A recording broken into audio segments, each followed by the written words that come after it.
Ya, Assalamualaikum warahmatullahi wabarakatuh. Perkenalkan, nama saya Novita Sari dari Prodi Pendidikan Sejarah, Fakultas Keguruan dan Ilmu Pendidikan Universitas PGRI Banyuwangi. Beberapa menit ke depan bersama saya kita akan merensum sedikit buku tentang sejarah Asia Barat Daya. Di sini Novi mengambil punya buku tentang sejarah Timur Tengah, sejarah Asia Barat jilid 1, dari peradaban kuno sampai krisis Teluk 1. Isawati MA. Nah, ini sampulnya teman-teman.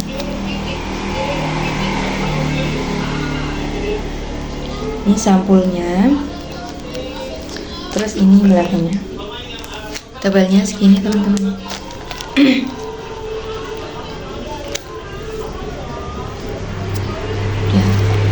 Ini jadi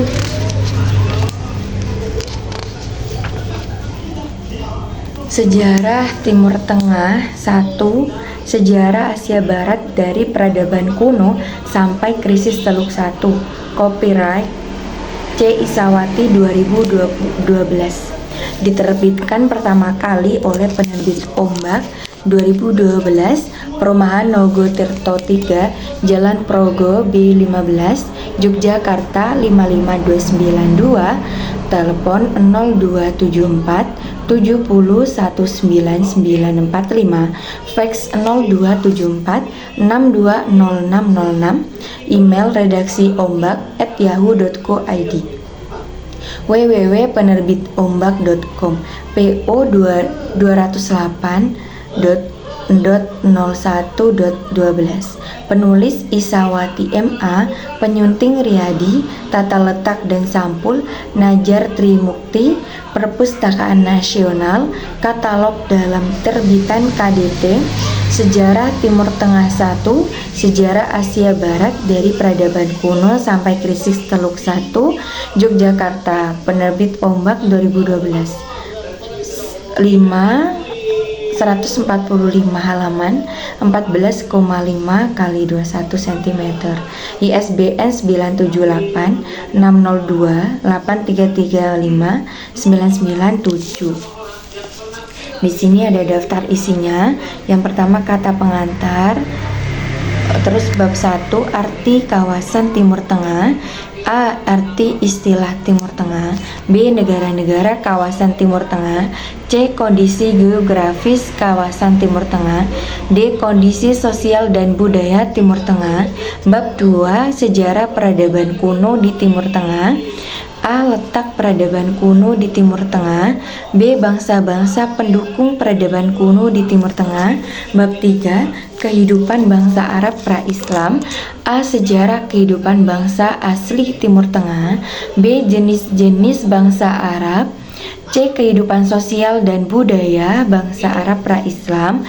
Bab 4 Nasionalisme bangsa-bangsa di kawasan Timur Tengah, A. Pergerakan nasionalisme di Arab Saudi, B. Nasionalisme di Syria dan Libanon, Syria dan Libanon, C. Nasionalisme di Irak, D. Nasionalisme di Transjordania, E. Nasionalisme di Mesir, F. Nasionalisme di Turki.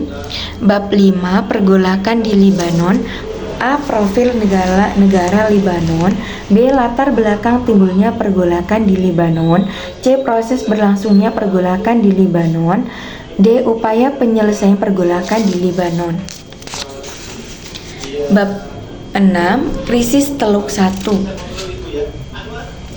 Krisis Teluk 1, A. Latar belakang terjadinya krisis Teluk 1, B. Proses berlangsungnya krisis Teluk 1, C. Upaya penyelesaian krisis Teluk 1.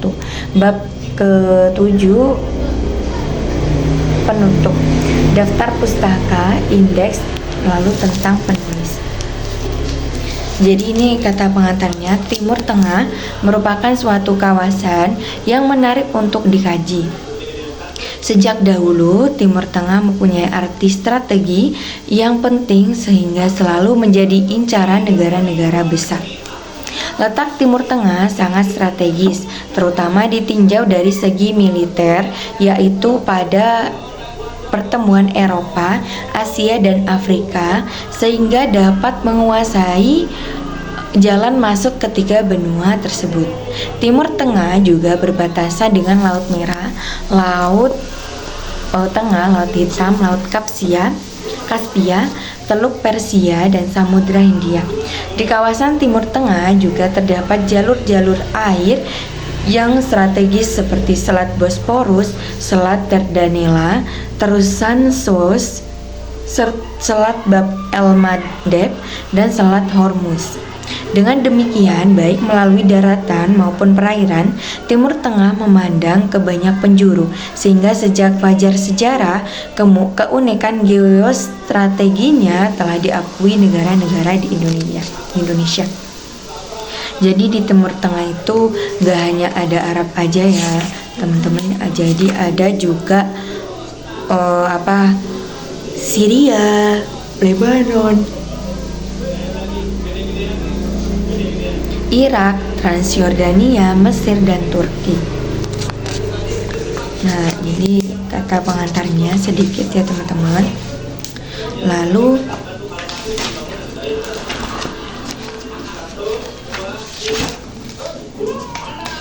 kita akan masuki bab 1. Nah, istilah Timur Tengah tidak mudah diterjemahkan secara singkat dan sederhana.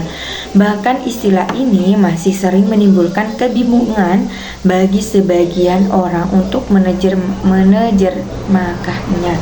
Penggunaan kata timur juga terdapat dalam istilah timur dekat dan timur jauh, sehingga menimbulkan ambiguitas dan kerumitan tersendiri untuk mempersamakan atau membedakan dengan istilah Timur Tengah. Selain istilah-istilah tersebut, juga ada istilah untuk menyebut kawasan Timur Tengah dengan istilah Asia Barat Daya. Bagi sebagian besar orang awam, pada saat pertama kali mendengar istilah Timur Tengah, pasti yang terpikir adalah wilayah konflik, perang Arab-Israel, dan pusat terorisme. Dalam bidang ekonomi, Timur Tengah bahkan identik dengan ladang minyaknya.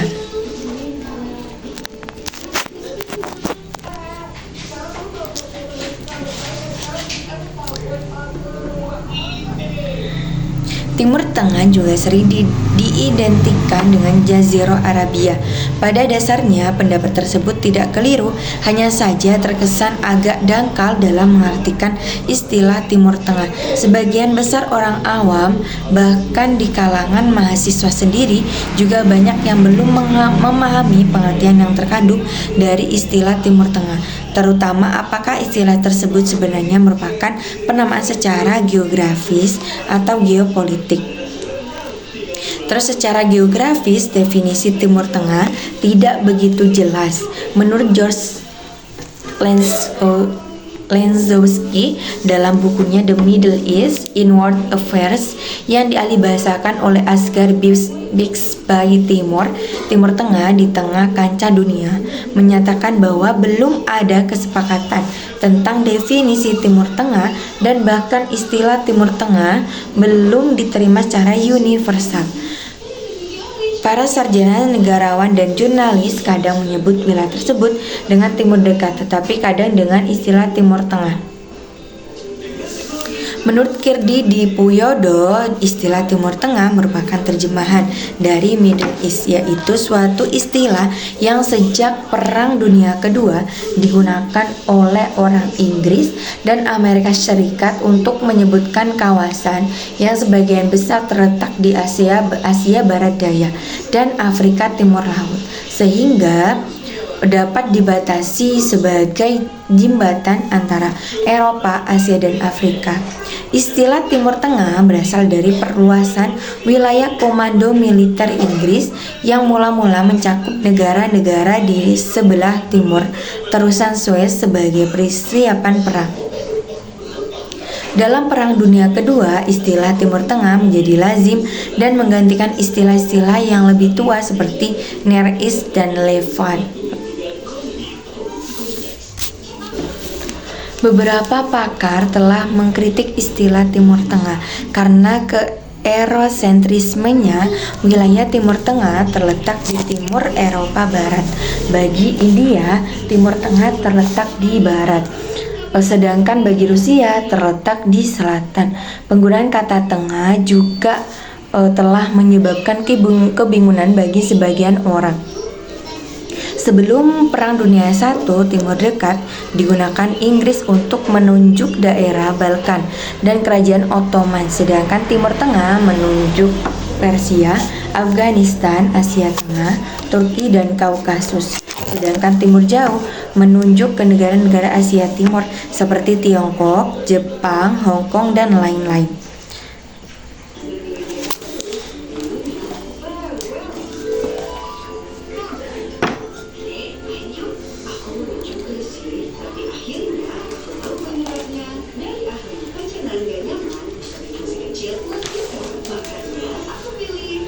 Nah, ini teman-teman.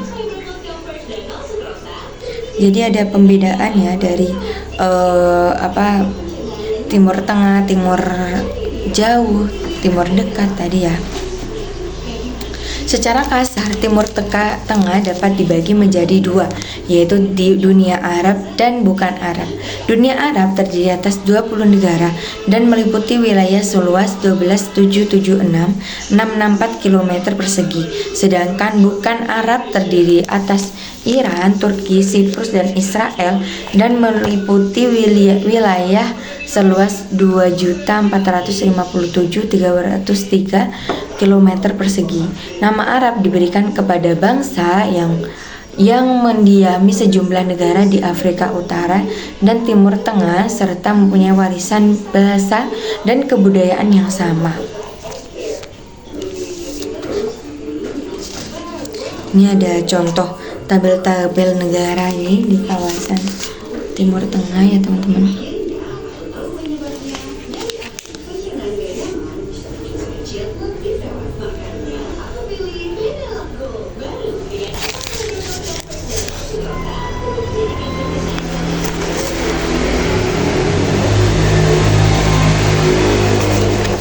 Ya, ini contoh tabelnya ya teman-teman. Tabel negara-negara kawasan timur ini. A. Dunia Arab. Nomor 1 nama negara Aljazair.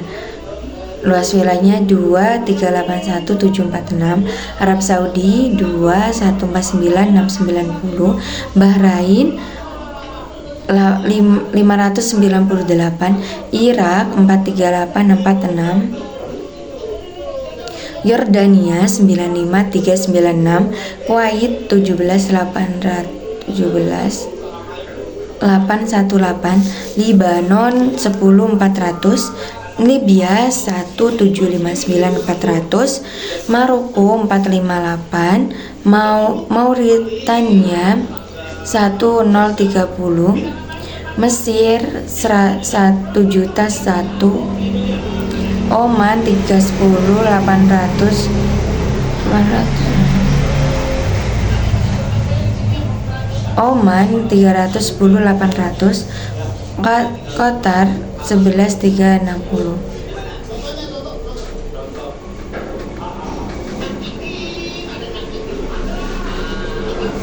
Oman, Qatar, Somalia 637.657, Sudan 2505813, Suriah 185.180, Tunisia 163610, Uni Emirat Arab 82880, Yaman Utara 200, Yaman Selatan 336870.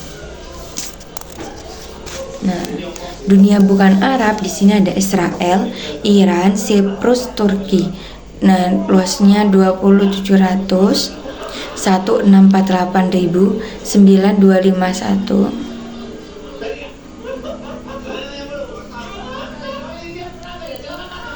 Siprus Israel 20.700, Iran 1.648, Siprus 9251, Turki 77452. Nah, ini kondisi geografis kawasan Timur Tengah. Merupakan kawasan yang unik. Timur Tengah terletak pada pertemuan benua Eropa, Asia, dan Afrika, sehingga kawasan Timur Tengah menguasai jalan masuk ketiga benua tersebut. Timur Tengah juga berbatasan dengan Laut Merah, Laut Tengah, Laut Merah, Laut Hitam, Laut Kaspia, Teluk Persei, dan Samudra Hindia. Di kawasan Timur Tengah juga terdapat jalan-jalan air yang strategis, yaitu Selat Bosporus, Selat Dardanella, terusan Suez, Selat Bab el-Mandeb,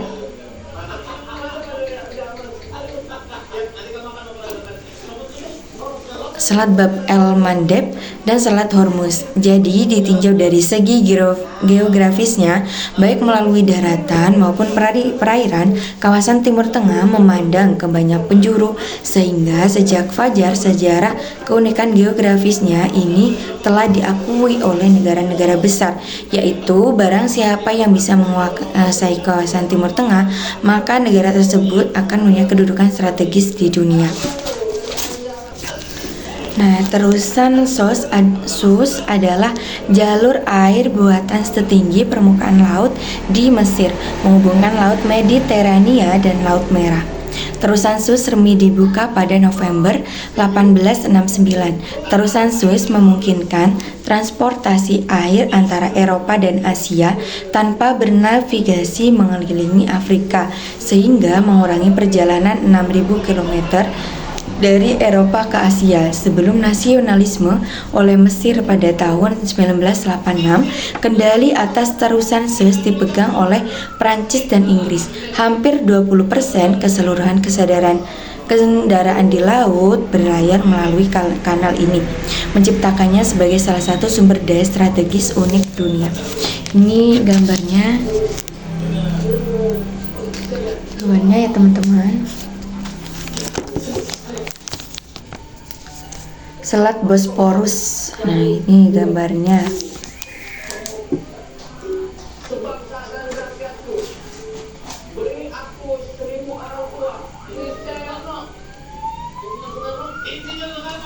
Menurut George Lansdowski 1993, jalan udara dan jalan laut yang terdekat dan paling nyaman dari Eropa ke Asia adalah melalui Timur Tengah. Setiap imperium besar dalam sejarah dunia lama tercakup di dalam wilayah Timur Tengah, baik seluruhnya maupun sebagian.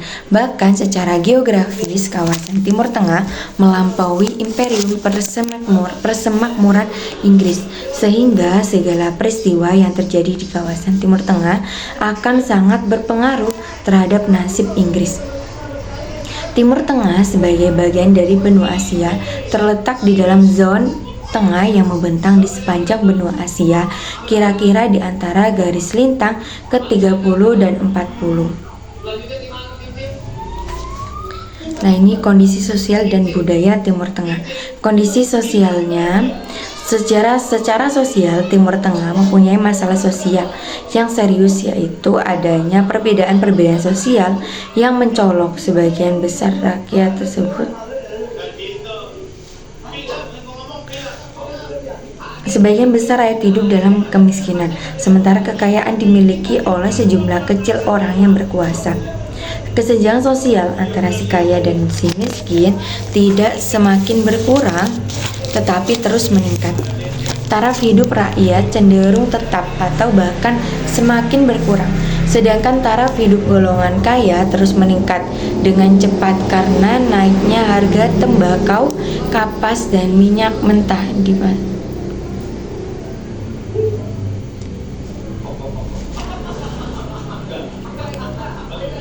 Taraf hidup rakyat cenderung tetap dan atau bahkan semakin berkurang, sedangkan taraf hidup golongan kaya terus meningkat dengan cepat karena naiknya harga tembakau, kapas, dan minyak mentah di pasaran dunia.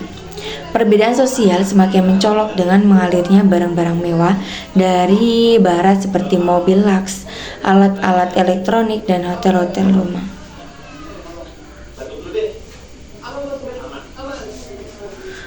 Nah, ini ada kondisi budaya. Keterbukaan dan isolasi secara kultural atau budaya karena letak Timur Tengah antara benua Eropa, Asia dan Afrika, maka Timur Tengah secara terus-menerus mendapat pengaruh kebudayaan dari ketiga benua tersebut. Meskipun keadaannya berbeda di masing-masing negara, sebagian negara mudah dijelajahi sehingga sejak berabad-abad memegang peranan sebagai daerah transit dan mendapat kebudayaan campuran. Sedangkan negara-negara lainnya sedikit banyak merupakan daerah tertutup yang terdiri atas pegunungan, gurun pasir, dan rawa-rawa yang jarang didatangi oleh orang asing, sehingga mampu mempertahankan bahasa, agama, dan cara-cara hidup kuno. Sebagian besar penduduk Timur Tengah adalah bangsa Arab atau bangsa-bangsa yang menggunakan bahasa Arab. Kelompok besar berikutnya adalah bangsa Turki dan bangsa Iran. Selain itu,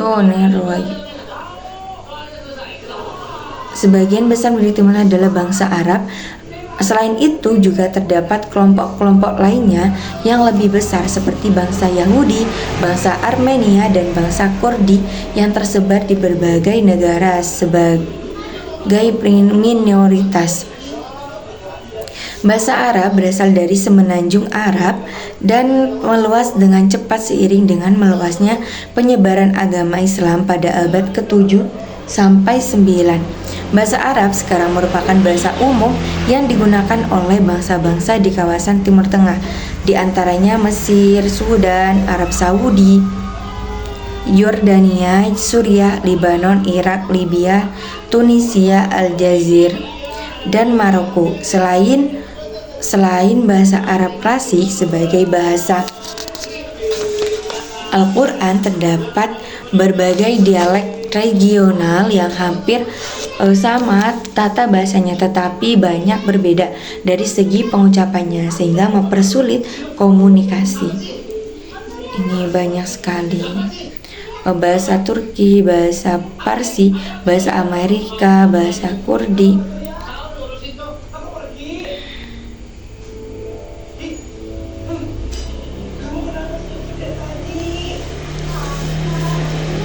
Ada bahasa Parsi, bahasa Aramaika, bahasa Kurdi, bahasa Armenia, bahasa Yunani, bahasa Ibrani, bahasa Berber. Nah, ini agama itu Islam 90-93%, Kristen 6-5%, Yahudi 1,6%. Jadi kondisi ekonomi pertaniannya, areal pertanian sangat sempit, yaitu hanya 5-7,5% dari seluruh wilayah. Meskipun sangat sempit, tetapi petana juga masih merupakan mata pencarian pokok bagi mayoritas penduduk. Dalam sektor pertanian, penduduk juga mengolah hasil pertanian sehingga ada yang bekerja sebagai pengepak kapas dan tembakau, pengering buah-buahan, pengaleng buah-buahan dan sayur-sayuran serta minyak zaitun. Nah, ini peternakannya. Peternakan terdapat di kalangan suku-suku Baida di daerah pegunungan atau gurun pasir yang kering. Peternakan hanya melibatkan sedikit orang dan kaum Baida pada umumnya hidup dari penghasilan mereka sendiri, sehingga sumbangan dari sektor peternakan bagi perekonomian dan pendapatan negara sangat kecil. Ini ada pertambangan, yaitu berupa mineral, minyak bumi. Di sini ada data Timur Tengah.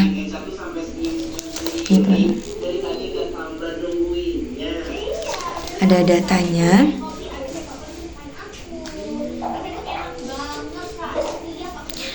Terus perindustrian.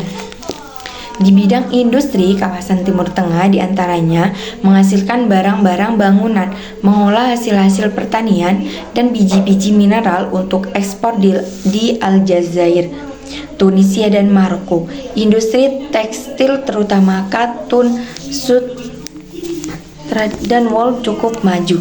Industri pengolahan hasil pertanian seperti gula, tembakau, buah-buahan, pembuatan semen dan batu merah ditujukan untuk mengkonsumsi dalam negeri dalam MTS.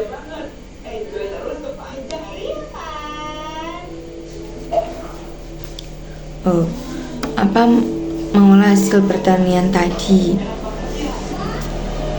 Barang-barang modal berat seperti mesin dan kendaraan masih banyak diimpor, meskipun terdapat juga industri assembling sepeda motor dan mesin-mesin listrik di Turki, Iran, Israel, dan Mesir.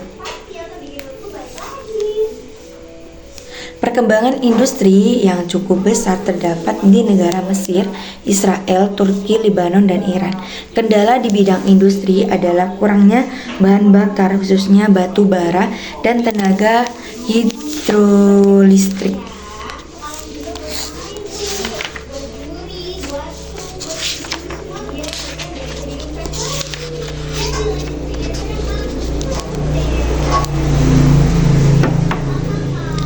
Sejarah peradaban kuno.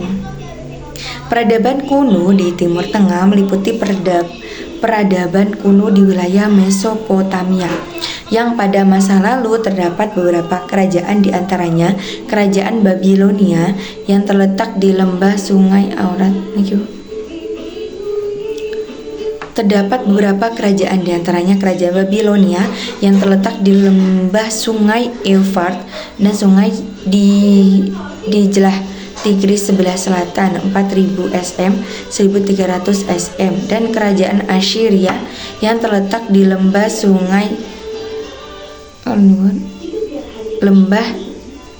Sungai Eufrat dan Tigris sebelah utara 13.000 sm 606 sm. Selain itu juga terdapat Kerajaan Persia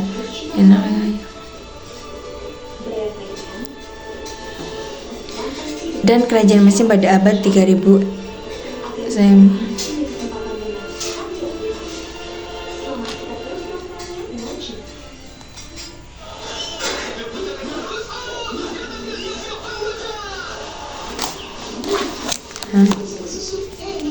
Ini ada Mesopotamia.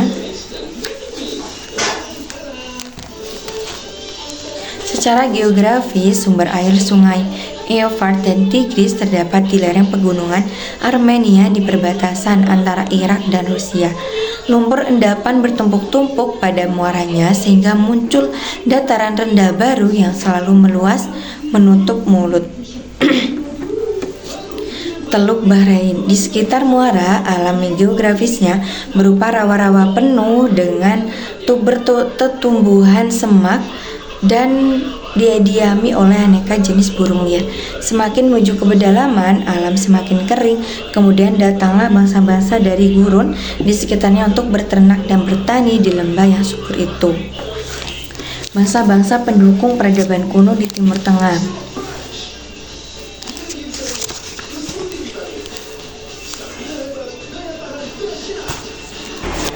Dari segi kepercayaan, bangsa Sumeria mengenal adanya banyak dewa atau politeisme. Di antara dewa yang disembah adalah Marduk sebagai dewa tertinggi dan dewa-dewa yang menguasai alam, antara lain Enlil dewa bumi, Ea dewi air, Anu dewa langit, Sin dewa bulan, Samas dewa matahari, dan Eres Kigal dewa kematian.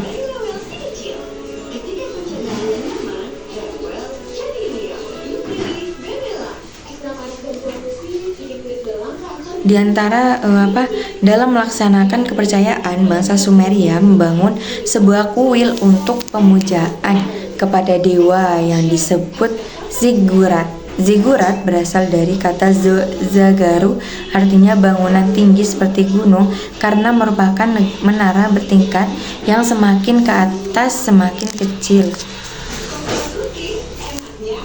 Seperti ini teman-teman. Kayak biasanya di film Korea ya, Jepang itu biasanya ada kayak gitu. Pernah dengar yang tangga. Barang siapa yang pasangan naik sampai tangga terakhir dengan cara menggendong pasangannya, itu nanti hubungan mereka itu langgeng, kayak gitu mitosnya ya teman-teman. Terus ada lagi di India seperti itu. Di Indonesia juga ada, tapi Novi lupa di pondok mana ya, di makam mana itu nanti seperti itu. Jika kita dan pasangan kita bertabaruj, saling kayak mondok sementara selama 1 bulan tanpa bertemu, itu namanya bertabaruj ya, tabarukan. Nah itu di sana nanti hubungannya insya Allah akan langgeng. Nah seperti itu ya. Bangsa pendukung peradaban Mesopotamia selanjutnya adalah bangsa Babilonia. Nama Babilonia diambil sesuai dengan nama ibu kotanya, yaitu Babel. Dari segi pengetahuan, bangsa Babilonia telah menggunakan sistem angka seksagesimal atau basis 60 yang diambil dari bangsa Sumeria. Karena sudah jelas sistem mereka memiliki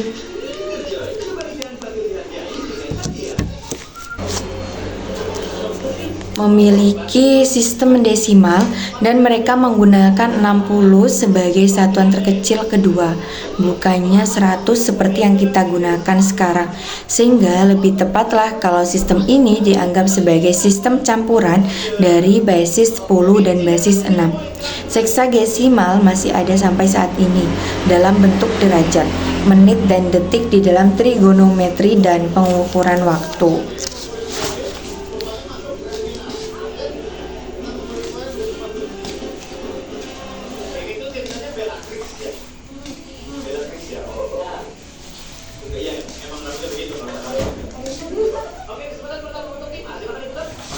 Ini juga di sini dijelaskan tentang negara-negara yang ada di Timur Tengah ya, teman-teman. Terus bagaimana peradaban awal yang ada di daerah-daerah tersebut, ini di sini juga dijelaskan. Lalu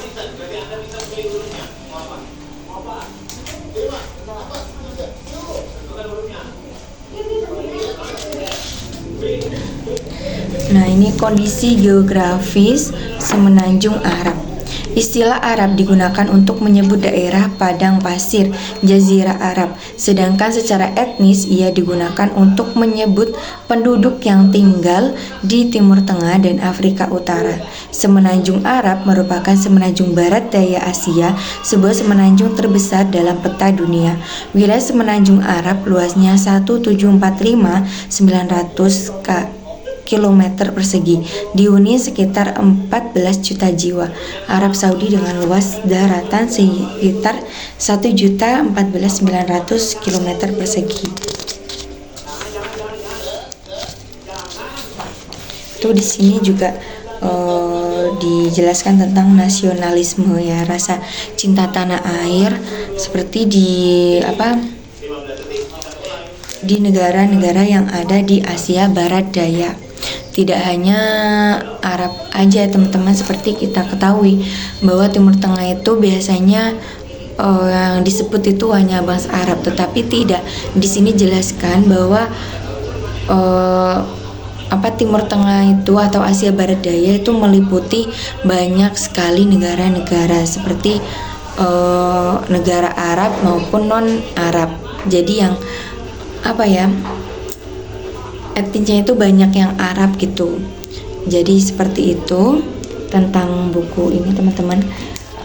Buku ini sangat bagus ya bagi yang teman-teman yang ingin mencari referensi untuk skripsi ataupun ingin membaca tentang perang yang ada di Israel ataupun di Timur Tengah, mengapa terjadi ini, itu bisa di buku ini ya teman-teman. Jadi kalian beli ini enggak tebel, tipis. Mungkin itu ya yang dapat Novi sampaikan. Kurang lebihnya mohon maaf. Wallahul muwaffiq ila aqwamit thoriq. Wassalamualaikum warahmatullahi wabarakatuh.